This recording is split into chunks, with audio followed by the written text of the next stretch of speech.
Flávio, você que é especialista na infraestrutura de transportes,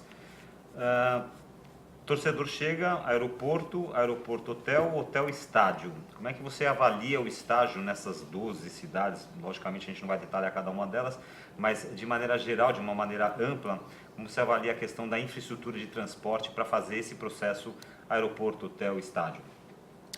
Infelizmente, a avaliação não é positiva, né? Quer dizer, como até o Rodrigo colocou, poucas obras previstas de mobilidade foram entregues.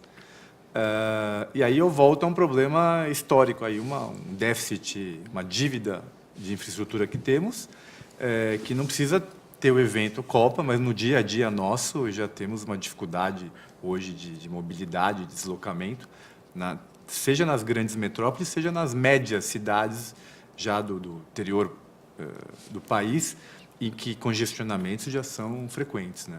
E isso é devido ao quê? Falta de planejamento de longo prazo. Quer dizer, há muitos anos não planejamos, não investimos e essa dívida se acumulou. A Copa, por sua vez, ela, como eu falei, ela desenterrou, desengavetou uma série de projetos, mas não houve tempo hábil, ao mesmo tempo que a execução, a gente tem que reconhecer, a execução foi muito ruim, né? Flávio, você não acha que esses projetos desengavetados estão desatualizados do ponto de vista de projeto mesmo? Existe esse problema também, né? Quer dizer, projetos que foram feitos há 10 tem anos um exemplo atrás. clássico disso, é a linha 4 do metrô integrada com a linha 2 na Paulista, com a Consolação, aquele túnel que tanto se fala, né? Ele é um projeto de 20 anos atrás. Então, ele está dimensionado para um fluxo defasado, né? Então, porque o projeto é feito, a gente tem que reconhecer, inclusive, o Estado de São Paulo, e o próprio metrô de São Paulo é uma empresa de alta competência, ela fez projetos que ficaram engavetados muito bem feitos. Mas quando as obras foram feitas e pela velocidade lenta, né, se desenvolver, você acabou se baseando em projetos antigos, defasados, e acontece esse estrangulamento que a gente vive hoje, né? Mas a minha preocupação, até para todos aqui convidados, hoje eu tenho uma preocupação no legado da Copa, mas não o legado no sentido estrito que a gente tem discutido, é o momento pós-Copa que a gente vai viver, me preocupa, né? Na ausência da Copa, ex post, eu me preocupa esse processo de, será que vai ser tudo reengavetado? O ânimo dos empresários que investiram em hotéis, que investiram numa série de projetos visando a Copa, será que isso tudo vai refluir de uma maneira radical, né? Tipo um crash? Isso é uma preocupação até, aí como economista, né?